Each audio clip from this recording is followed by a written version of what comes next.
Winston Museum. How many of you are here for the first time? Fantastic. This is great. Every time we have a few people, this is even better. I think every time we get new faces in here, the more people are aware of us, and that's important for our fledgling and small institution. For those of you who are brand new, I can just give you a little bit of orientation, welcome you to come back sometime when you have more time to take a look at our exhibit on the right side. To your right is a photo timeline of our community's history starting around 1850 through to the present. And then on the left side, we have the War at Home, which is where this talk today fits into our interpretation. And it's a look at the Civil War from this community's perspective. So looking at those years of about 1860 to 1865 from a very hyper-local, what was going on in Winston-Salem during the war. And that helps to, I think, illuminate some of the peculiarities and uniqueness of one place and one time, as opposed to the way it's usually presented as this kind of unified, generalized master narrative of North versus South, as opposed to what was going on in this tiny little place that had no battles going on. I mean, did anything happen here? And most of the history we've been exposed to would say what happened was insignificant. And I hope that this exhibit shows otherwise.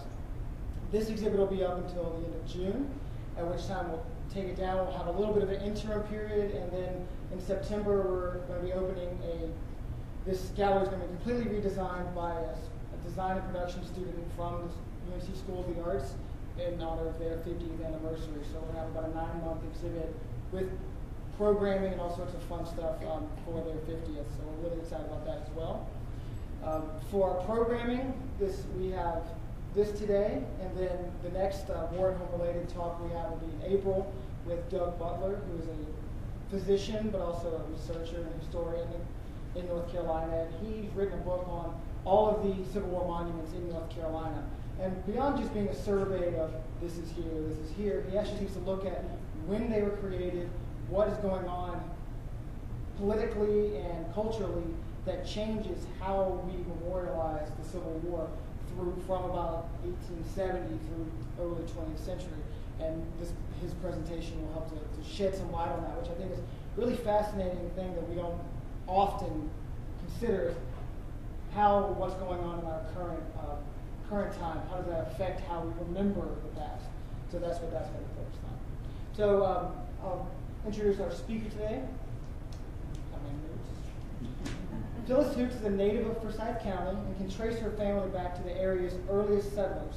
She received her master's degree in history and museum studies and archival work as well from UNC Greensboro, focusing on the Civil War that played out here in Forsyth County during the American Civil War. And she taught at Winston-Salem State for 2 years and recently retired from teaching history at Forsyth Tech Community College for the last 15 years. And she's presenting a look at some of the secret societies and unionism here in Forsyth County during the war. So, one last thing before, sorry about this. You'll see that we have a survey on your seats. If you wouldn't mind filling out that survey, we'd love to know what you think about the program today. And on the back, if you want to keep up with what we're doing, please provide your name, address, email address if you use it, any contact information you want to share, we'd love to have. All right, Ms. Hoops, thank you. As I taught some of my friends, a lot of the classes that I taught at Forsyth Tech, when I was teaching history, was during the noon hour.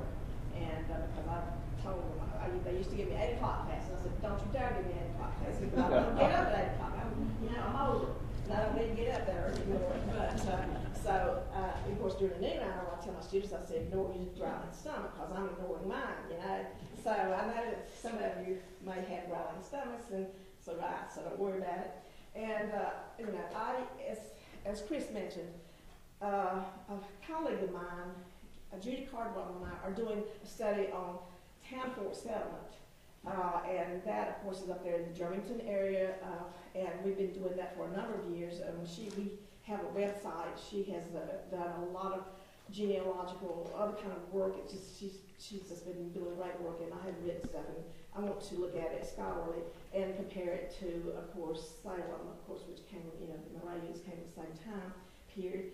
And I've been involved because some of her ancestors and mine were some of the very first ones here my Wagoner, and that's one of the reasons I brought this, because one of his, Samuel Wagoner is one of the first settlers in this area, and his great-grandson will be one of the red stringers, or he says he's a red stringer.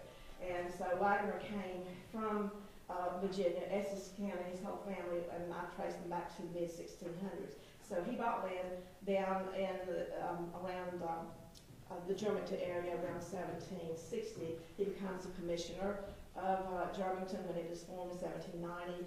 Of course, it becomes the county seat of the new county of Stokes.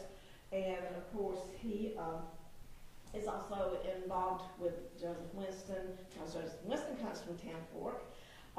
We know Peter Harston, who was he had a plantation that they call it Sourtown Plantation, and he was a friend of my ancestor as well. So, as I said, and I live about a mile and a half from where he's buried.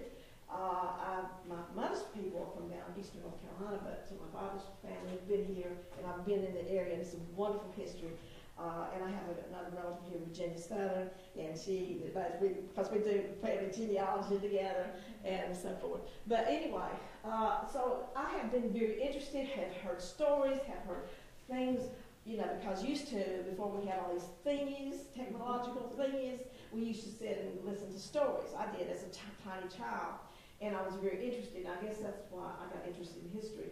I remember my father talking about, and I will mention some more about these people in just a moment, my family who were part of this Red String group, telling me that by his great aunt who helped raise him, because his mother died when he was 5, said that she talked about the Civil War, her experiences. She talked about her brothers and so forth. And my father always said that 2 of her brothers, his great uncles, left in June after the war was over, headed out north. And I think they settled in Indiana and so forth. And so he says, I don't know. He said it had something to do with the Civil War. There was a lot of problems and so forth. And then I would hear all these stories. And an elderly lady back in the 1980s, she took me aside and she said, do you know why people in this community of Old Holland don't like each other? Of course, most of these people are now dead, and so a lot of new people come in, foreigners as we say. And she said it's because of the Civil War and some pro-unionist sentiment versus the pro-Confederacy and so forth. And so when I began to, in doing my history, I graduated, got a BA in history and English from Salem College, and then started grad school. I began to, I told Dr. Robert Calhoun, who was my advisor, and he's also an eminent Revolutionary War scholar, what I wanted to do. And he said, oh, this is marvelous. He said, because you know the nuances. You have been in your area, you've been, and as I said, unless you're a born Southerner, you can't ever really become a Southerner. You can become a transplanted Southerner, but it's hard to fathom what it is. But anyway, so I've been here all this long time, and I was very interested, and I have found lots of stuff. And of course, Chris and the staff here are doing a beautiful job in interpreting this whole the thing that went on. Because, like Chris said, people think that nothing went on here because we did not have battles per se here, but a lot was going on, a lot. And I wanted to talk a tiny bit before I mention anything about the Red Spring group. Because unionism, people think history is cut and dry. It's either this or that, or it's black and it's white, kind of things. It's many shades of gray. There's many conflicting things going on in this whole thing called history. Because as I told the students, I said, it is human history, messy history. Lord knows that we found a lot of messy things into the family history. All kinds of things. I mean, that we just didn't know. It'd blow your mind. But so in looking at this, because I was, as I said, I was very interested because I'd heard all these stories and so forth. So anyway, so unionism is kind of, when you think about it, a lot of times we think of unionism that meant that it was people who were supported slavery or were anti-slavery versus the Confederacy, which was pro-slavery. And of course, we know that some of that was true, but there's many other different varying things going on. And as I said, many of my family were rebels during the Revolutionary War time. He was a regulator. I don't know how many of you are aware of the Battle of Alamance, the regulator movement, and it was defeated very shortly in May of 1771. Wagner was involved in that. He was one of 9 men never pardoned by Governor Tryon. I'm very proud of him, very, very proud that he's not still to this day not pardoned by the Crown of England. But they were rebels then, and it was his great grandson then, and others in the family that had a pro-unionist leaning and so forth. So, in trying to describe to you a little bit about unionism right before I get into the red string thing, we know that in February of 1861, that the people of North Carolina voted against having a convention to talk about the relationship between their state and, of course, the federal union. So, they voted against it. Not like 47,000 and something to 46,000 and something. Well, real far apart still. But at the same time, while they did that, in case there would be a convention called, they voted for delegates that would represent them. Each county did. And oddly enough, there were about 83 delegates that would be for union delegates, and versus about 37 that would be disunion. And of course, the delegates that were from this county were union delegates. R.A.L. Patterson and Thomas J. Wilson, I believe, were the 2 men that were going to be the representatives from this county. So they kind of had their bases covered in case something happened, and so forth. Of course, we know that in May of 1861, the North Carolina legislature had passed this act for a convention that was to be held on May 20th. And of course, there were those that were conservatives in the legislature. I think it was about 66 that actually voted for the ordinance, the succession ordinance, versus about 49, I think, that were otherwise. This was a quote from W.W. Holden. I don't know how many of you are familiar with him. He was provisional governor after the war ended, and he was appointed provisional governor for a while. He had been the editor of a newspaper in Raleigh and a leader of the peace movement during the war and after, and so forth. And this is something he said, looking back years later, Holden wrote, "I remember well that when the act of secession was consummated, the body looked like a sea, partly in storm, partly calm. The secessionists shouting and throwing up their hats and rejoicing, the conservatives sitting quietly, calm and depressed." Now, the differences of opinion were more or less unorganized those first 2 years of the war. I mean, we just, as I said, we're human and we have very convoluted. Sometimes we don't even understand our own motives about things or how we really feel about something. We kind of do, but we don't. And so the opinions were kind of unorganized for those first 2 years. But the newspapers increasingly began to do criticisms and so forth. I've noticed Chris had things up here, and I know he's covered this, about the arguments between the People's Press and the Sentinel, the newspaper there. They're very interesting to follow, so I would highly recommend you to look at all that, and Chris could guide you to doing that. But anyway, the thing of it is, the newspapers had independence. They did not have to worry about arrest, and this was according to the Constitution, the state constitution as well as the Confederate Constitution. Although we know the People's Press was always trying to say, "Oh no, we're not disloyal, we're not, because after all, we could get kind of hot on you if you did not." So that was something though to remember. Now, as far as we're talking about the expressions of unionism. The unionism that was expressed pre-Fort Sumter was very different. This anti-Confederacy sentiment that was before Fort Sumter was very different in many important ways from that would be developed during the wartime. We know that the most staunch wartime unionists were called sometimes Tories, and they truly endorsed the Union political ideology. And they wanted to do whatever they could to undermine the Confederacy, They wanted to generate hostility to the Confederacy, and they wanted peace at all costs. They did, so these were the staunchest Unions, and they were politically aligned with the ideology of the Union. But there was another strain that was probably more dominant. That began to emerge as loyal Confederates began to be horrified and dismayed and appalled by the mounting human and material costs that were happening. And so they were calling for a peaceful settlement to this conflict. These were people that their unionism was more pragmatic than ideological, probably. They were just weary of the war as time went on. They just, oh God, look at what is happening here. But now, unlike the Tories, they were worried about a peaceful settlement because they did not want it to be a settlement that would undermine or affect the Southern interests. So they had all kind of trepidations. I mean, they were concerned about this and so forth.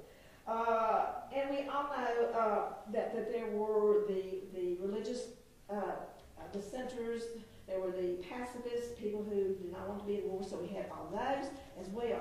Then we had another element, I don't know if you would call it unionism per se, but they were the anti-government Confederates. They felt that the Confederacy had bungled the whole war. They thought that was an enormous price that the people of the South were having to pay. So they were very angry and disgusted at the Confederate government. They opposed a lot of the centralizing policies that were, that the Confederacy was putting forth, particularly conscription, confiscation of things. I mean, so they were really bitter, but they did not want reunion. Or going back to reuniting with the United States. They did not want the Confederacy to topple. Actually, what they wanted were new policies. They wanted these policies altered and so forth, and changed and things. And that's what they really were calling for. So, if you consider the various positions of unionism and Confederate opposition, this reveals a very slippery proposition. You see lots of stuff going on here. And adding to this complexity is the realization that these unionists sometimes express conflicting sentiment all at the same time, just like we do today. And so, I just want to say, it wasn't cut and dried unionism. It wasn't just anti-slavery versus pro-slavery, but many shades of unionism and reasons why people held the positions they did. And sometimes they held this position for a while, then they held that one, and they go like this, and just like we do today, just being human and all. So I wanted you to kind of get a feel for that fact before I actually went into this about the red string. As I said, I did my master's work actually many years ago, and I focused on unionism in Forsyth County. And my work was entitled Sowing the Storm, Reaping the Whirlwind. And of course, as I examined unionism in this county, I just began to get blown away because, as Chris and the exhibits here and lectures, I'm sure he's doing the things he talks about, he's found out that it was a bunch of things going on. This not just right here, but all around. And so there are just lots of complexities. And it was during this time that I began to be aware of this secret society. The heroes of America are the red strings. And of course, I will tell you why they call it red strings in a little bit. But I didn't do anything at the time because I was busy just doing the unionism thing and, got to do master's work and all that good stuff. And I know that I didn't realize all the participants that were just from the county. But as I began to do my research, then I began to be blown away and finding out things. And then I found out some of my own relatives were part of this, involved in too.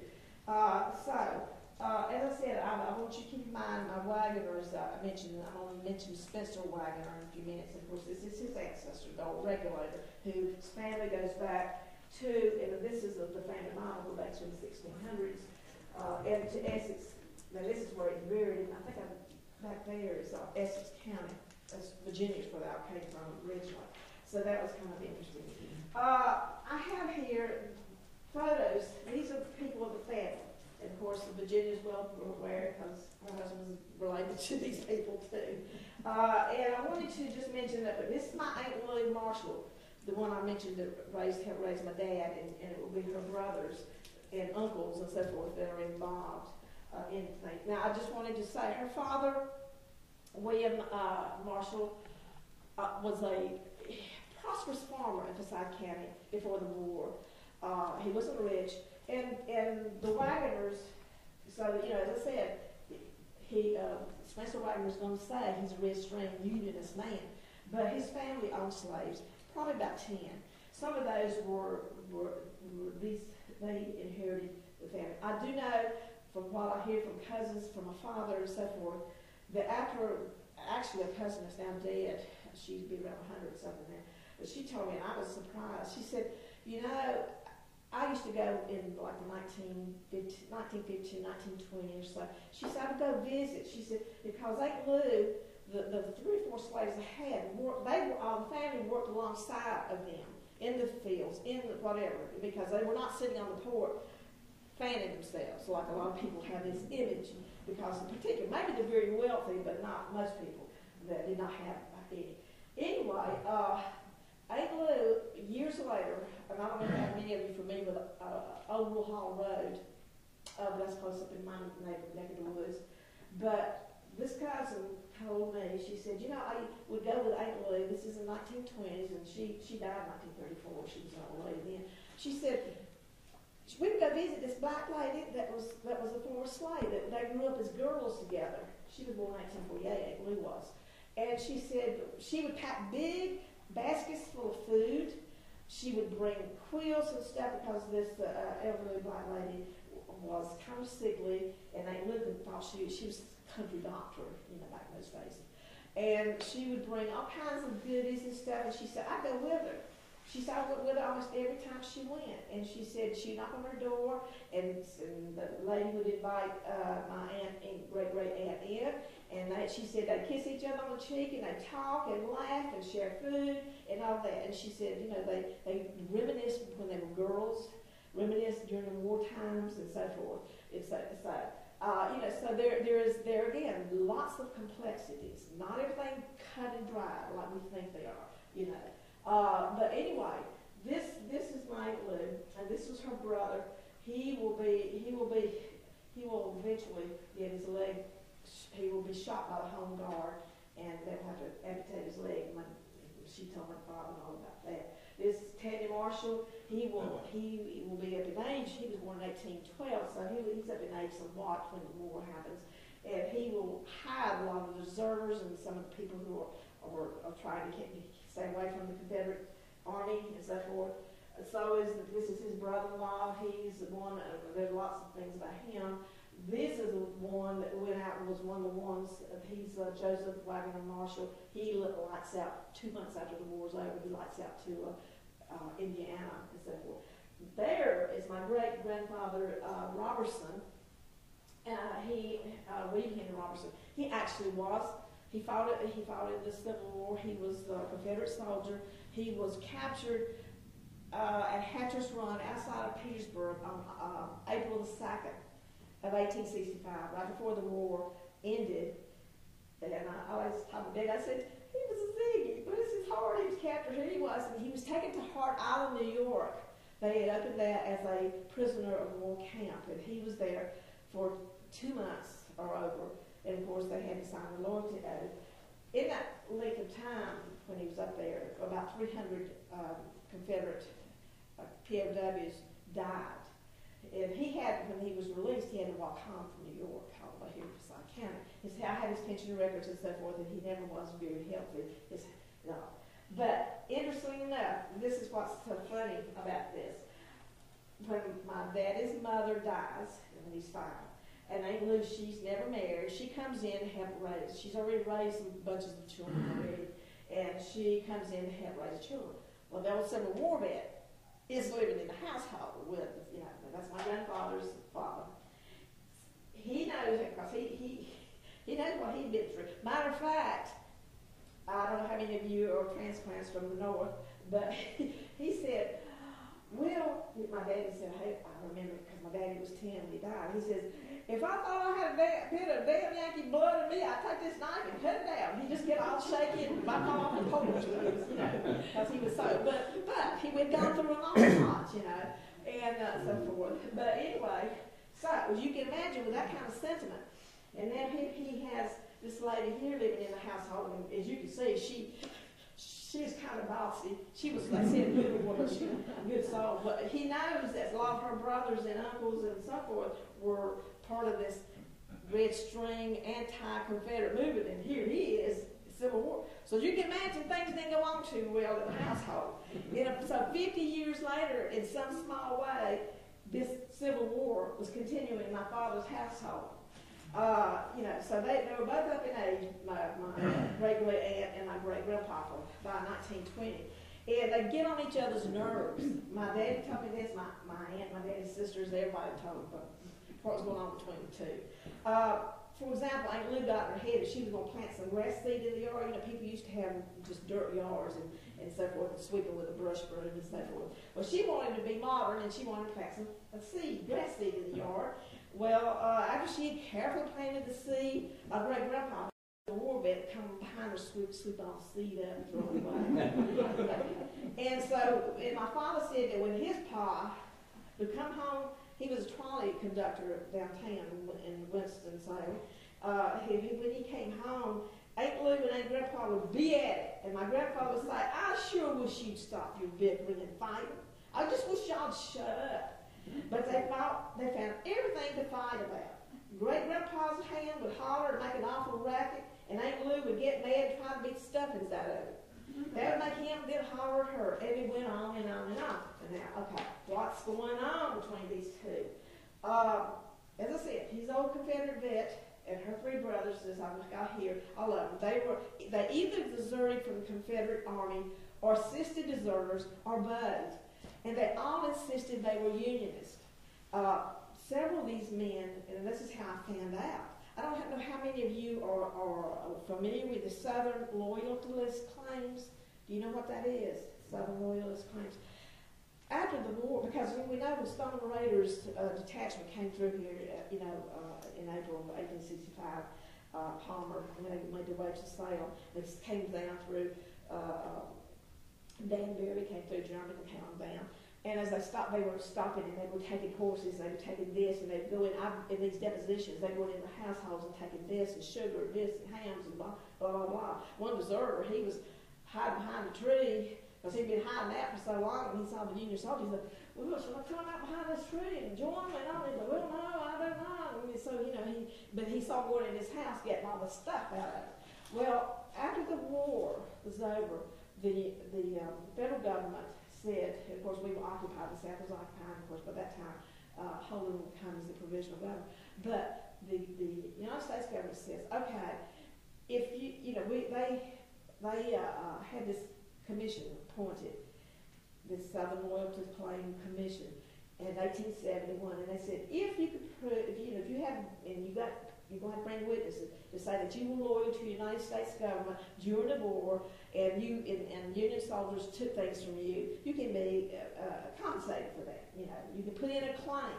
So they set out these claim commissioners all over the South. There was one for this area in High Point, okay, and so there were lots of former Confederate people, Southern people that came forward and say, oh yeah, and I've got Joe Blow and whatever, and John over here. They said, yeah, they had to give depositions as well. And so these depositions are wonderful. They are marvelous. I became aware of them probably, 25 years ago or so. And the thing of it is, there were so many claims amounting to so many millions of dollars, like $21, $25 million, that the United States government said, oh gosh, we can't pay that. They just fought a war. So they began to be more stringent in how you could have a claim, that would be okay by the federal government. So most claims were denied. They had one reason or another, and so forth. And I know Spencer Wagner, when he puts forth here, that's where I see some of the things that I did. they said, well, you allowed your son to carry men from the Confederacy. He said, well, the reason why is because I didn't want him to be having to fight in there, so at least he, would have to fight, that was the only reason. But anyway, that's the way it is. So the Southern Loyalty Claims Commissioner was meeting in 1871 in High Point, and two of my relatives come right out and say they've been members of the Heroes of America. For example, the commissioner, this was one of the questions, there was a whole bunch of questions. Were you at any time a member of any society, organization, or equipping volunteers or conscripts for aiding the rebellion in any manner? Charles Edward Cruz, who's a great of mine, he says, I never saw a Ku Klux that I know of. I was a member of the Red Strings or Heroes of America. See, this is such a secret society that scholars still don't know who all they are. I'm not sure that I need to really get in touch with them, see if they have his name.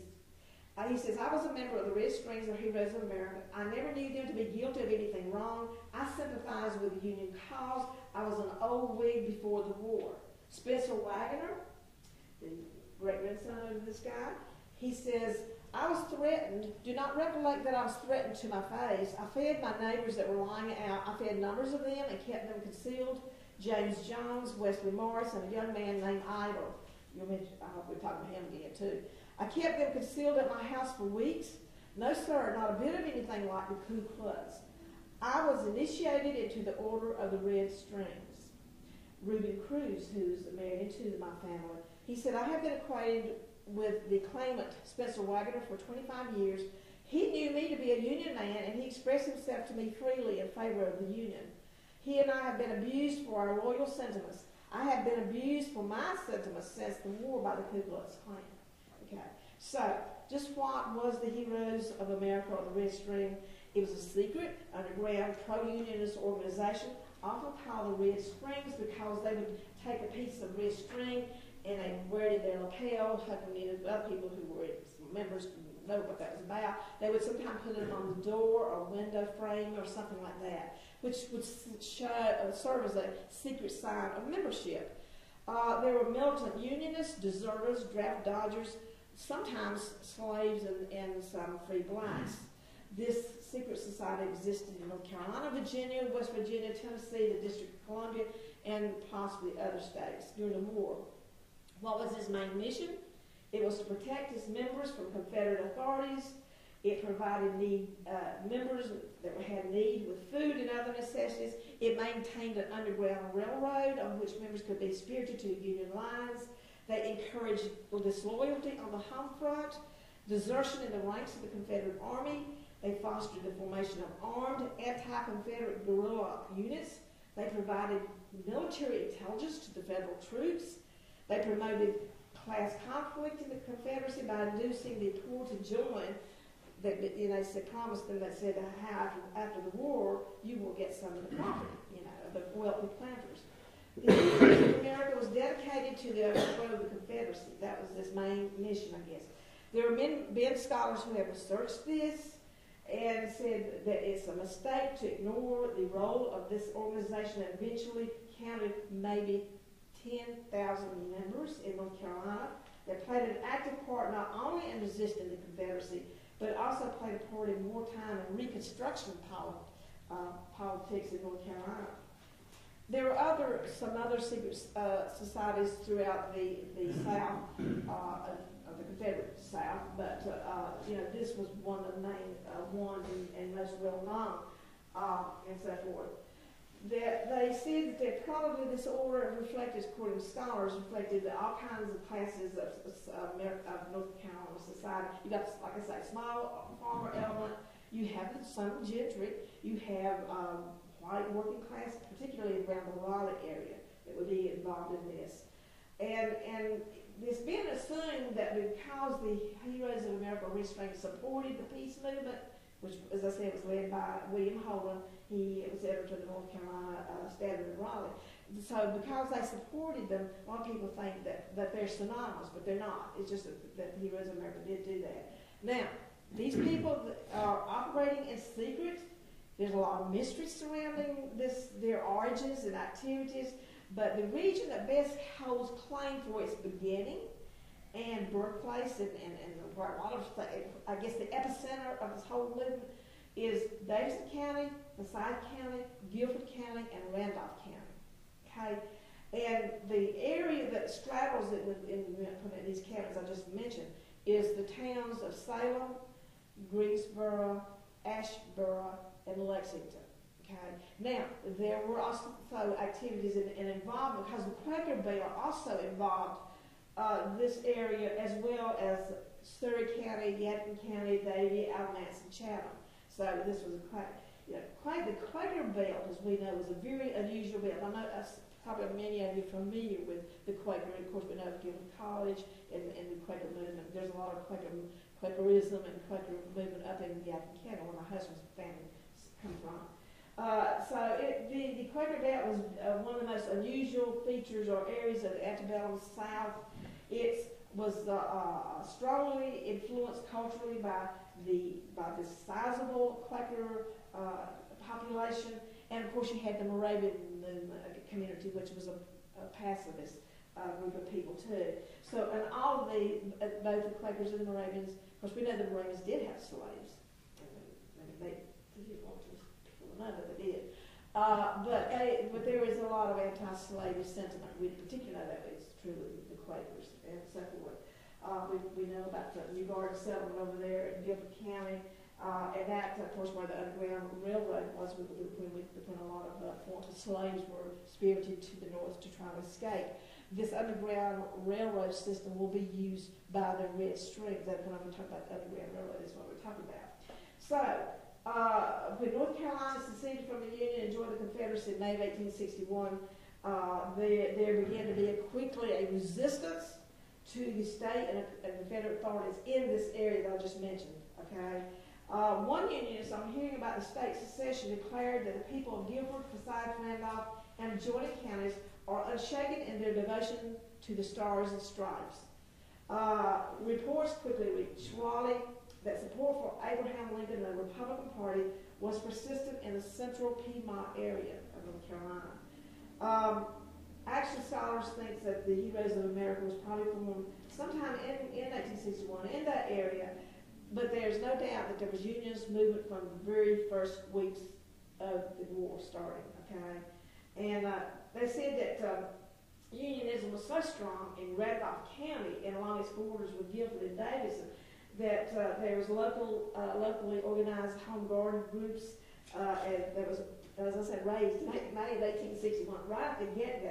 They were trying to suppress this disloyalty to the Confederate government. They were trying to protect local Confederates as well. And so there's reports, because now Governor Clark has succeeded Governor Ellis as the governor of North Carolina. And so he's getting reports about all this disloyalty to the Confederacy there in this area. And they had leaders that were actually, one of the leaders that was named John Hilton. He was a native of Thomasville, and so he claimed that there are 500 armed men, Unionists in Davidson County and surrounding counties, ready to strike for the old Union. And there was there were certain secessionists in the neighborhood that would feel the rope in a short time. And so the Heroes of America had its roots in the secret underground movement. That's the beginning of it. So, of course, troops were sent to High Point to put down all this rebellious disturbance all in the area. Now, Dr. Francis Schaffner is a doctor from Salem. He marries Carrie Fries in 1865. He is a brigade surgeon during the Civil War. And of course, Carrie Fries is her father's Francis Fries, who is the owner of the cotton company, manufacturing company in Salem, very well-to-do and so forth. And so I read much of his diaries and his letters to Carrie Fries and hers to him, before they married and so forth. I think they married in like February of 1865. Yeah. Okay. And so it's really interesting what he says, and I will just quote a few of his comments and some of the others that I have looked at. He says, this is in July of 1861, when things started. He said, on Monday evening we were ordered off to the expected scene of some action. It appears that some good citizens of our adjoining county of Davidson have not forgotten their once great love for the union of all the states, and have taken to especially devotion to that prince of Babylonis, Luther. They have endeavored to resist the laws of the state, and even permitted themselves to proceed to their rebellious course until the sheriff had called for assistance. For this purpose we were detached to aid the strong arm of the law to suppress this rebellion, and anticipated a very lively time.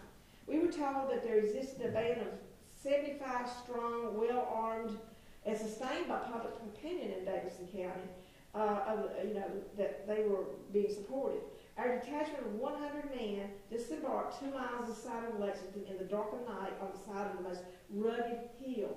It was easy to imagine myself in the enemy's country with the foe working about ready to commence slaughter at any time. They did catch the ringleader, and he was lodged in the county.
And then the Confederate, as you imagine, that really caused a lot of tensions. So after the war was over, I think in like 1867, the Methodist Church North was going to send out a minister. Well, those that did not want him coming, they said they locked the church door. I heard through other sources that they actually nailed the church door shut so he couldn't get in there. So he was led by the former pro-unionist group to the area over there where the church, Morris Chapel Church now sits, and that's how it kind of began. So that was an example of tensions. The other thing is that there was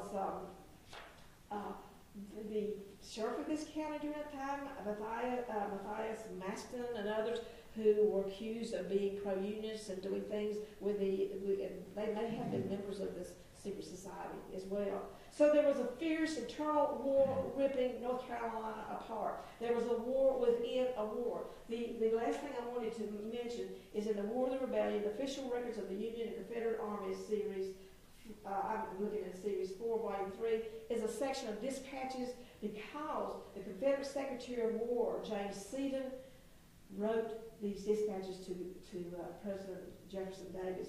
He said, the first one is dated November 8, 1864, and he says, he's submitting reports and letters from brigadier generals. He said there is an existence of treasonable association among the disaffected people resident in various counties of southwestern Virginia.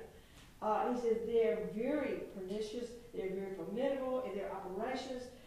He said we have sent spies, expert detectives, to infiltrate them, to make discoveries. They're wonderful reading what they do because these detectives send back reports. After they infiltrated, and he finally managed to get some to reveal some of their signs and passwords and rituals and so forth to do this. They're actually, they take a prisoner, a couple of the men. One of them is a Petrie from this area. His name is Ezekiel Petrie from, I think, the Rural Hall area. He said that the order of those red strings was extensive in that part of the country where he came from, this area, county, and that's what he told the spies. They said that there was a lot of valuable information that was taken from these men.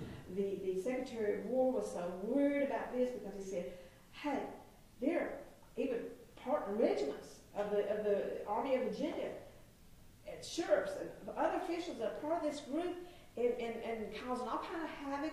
And he says that they're undermining, they're undermining all kinds of things, and they're destroying railroad tracks, all kinds of things that the Confederacy needs. And of course, we say, well, what about those passages, those symbols and so forth that they used?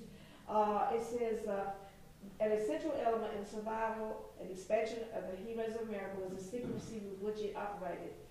These secret rituals were based on Freemasonry. I don't know if any of you here were Masons, which enjoyed great popularity in the 19th century America. Of course, Johnson and other members were Masons. A lot of these leaders were Masons. And it says that the rituals included an oath of secrecy that imposed death upon the betrayer, secret passwords, signs, hierarchical system of degrees, and of course they drew upon a biblical theme. Of course, you know about the city of Jericho and Rahab and so forth, and had the red string that was used, which she let the Israelites down in the city wall, to freedom, becomes the red string. So there's a lot of references to biblical things that's used in this, and as I said, very much based on Freemasonry. This group is, and so there's a lot. As I said, I was giving you the icing on the cake, so to speak, is what I've done. That's the hardest thing to do. That's like when I was teaching survey history. It's so hard because you want to, and I always warn my students, know that this is not all there is. This is just you like flying over the terrain. That's all you're doing. So there's lots involved. The main thing, and this is the thing about history, and that's what I'm trying to convey to my students, it's messy, it's passionate, it's human. All the emotions and range of emotions that human beings have were exhibited during this time. That's why there was so much bitterness amongst, like in the whole Holland community where I lived, where all my relatives lived. After the war, between those people who were that's why in my own daddy's household there was bitterness between the old Civil War vet and her. And it went on until he died in 1922, and of course she died in 1934. This happened, yes. I just got this one question. I think we'll Sure. frame this. After the war, when the Union troops came in and controlled North Carolina, Yes. out of Charleston, they appointed a legislature. Now, from 1865 up until 1877, you had Union troops and Union protection Sure. of people that had served or had been Yes. against the war. Now, after that, when the Union troops left, everything switched around. The Sure. Klan became very powerful and had been powerful during even Holden. They managed to get him impeached. Yeah. So my question is, where did these groups go in Salem when the Klan began to resurge in the South? Yeah. Were Well. they part of that, or did they go the other side? Well, that is and I still there's some things that, I'm not gonna say who it is because I discovered an antique thing because I use a lot of things, artifacts from my teaching in the early 20th century. A very prominent person, very early part of it, because the Ku Klux Klan had a lot of prominence for a while, okay, in the early 20th century. And this person is a prominent citizen of Salem. And I wondered, and I thought, well, I wonder what you felt like during the war, you know. But he became, at the same time he was becoming a Mason, he's also got, and I got the copy of the letter he got from the Ku Klux Klan. And I have the symbol he had. So some of them may have, some people may have reverted, you know, back to some of their sentiments. Others, like in my own community, really, in some ways, continue to have the support of or maybe had a unionist sentiment, even though it was probably ratcheted down quite a bit. And so forth, and kind of kept silent. As I mentioned when I was reading about Spencer Wagner and some of the others, they had been harassed by the Ku Klux Klan once because they were known to be a unionist in the war. So it was probably some of all of this. And an interesting thing that I'm working with Andrew Mackey of the Yadkin County Historical Society. Of course, that's where a lot of Quakers are from. That's where my husband's people are from. And oddly enough, after 30 years after the war was over, they created a baseball team there called the Red Strings. And so what we're trying to do is see how these people are descended from some of the old timers. So that's kind of, you know, interesting. So there's probably some of all those. And like you said, they had to keep it. The reason I asked that is my great-grandfather was a preacher in Orange County, but he joined the legislature that approved the 14th Amendment in 1868. But when the Klan came back in the 1870s, he had to go to Tennessee to be safe, and he never came further east than Winston-Salem. He came back to Winston, so that fits in with what you're saying about the people in Winston. Right. It was seen that just like Joseph Wagner, who was, you know, he was a hero of America. He and one of his brothers. Now this was staying here. These were brothers and sisters. But they left in June after the war. As I said at the beginning, my father always wondered why they left. He wasn't quite sure, but they got the heck out of here. And they never came back. They went to Indiana and they never came back. And so, yeah, they feared that they would be persecuted and mistreated and so forth. Oddly enough, just one little thing. Like I said, he was a fervent Confederate till he died. And this picture was taken at a reunion, at a Confederate reunion, and my great-grandfather. He named, my grandfather, his son, was born in 1877. And I always wondered why my grandfather was named William Free Robertson. And I asked him, I said, is that a surname? And I would look for surnames, Free, because, you know, a lot of times people, I kept looking, and I asked everybody, no, they didn't know why his middle name was Free. It hit me one day. I know why he was named that. Because he was born in July of 1877. The old he probably said, free at last, free of the unions, free, because the Reconstruction was over. So, I mean, I don't know about that, but that's what my speculation was anyway. So anyway, if you have any questions or if you want to look at things, I'll be glad to answer any questions. Anybody have any questions with those? One thing that I was thinking about from our exhibit that may help shed a little bit of light on that and a light on maybe what the numbers were like in Forsyth County, maybe even more locally in Winston-Salem, was that in August of 1863 there was a peace meeting, and there were a number of peace meetings, but this was a public meeting, it wasn't a secret meeting, and the newspapers reported on it, and it said 1,200 people showed up at the courthouse in August 26, 1863. So that's 1,200 people, that's pretty big now. It was enormous then. But then, and so the Western Sentinel's reporting on it, and they're mocking it because they are the capital D Democratic pro-Confederacy paper. And they also report on a kind of a counter meeting that was held a day or two later, and only maybe 100 people showed up for that. So if 1,200 people show up for the peace meeting, the anti-secession, not just like anti-Confederate, but you know, in the war now, pro kind of union meeting, and only 100 showed up for the alternative. That kind of may give you a sense of numbers. Yeah, I came to the conclusion that we were probably more of a pro-unionist. Yeah, it definitely was a majority pro or anti-secession from the beginning, and then like she said, the gray area really of why they were exactly why they were the way they were. Well, thank you very much again. Just want to let everyone know that we have a membership program that's going to be starting later this month, and if you are interested at all in hearing about that or interested in our upcoming program, do remember to put your contact information on the back of your surveys, and we'll collect those at the back of the room in the red little tub back there. But thank you very much. If you have any questions for any of us, please let us know.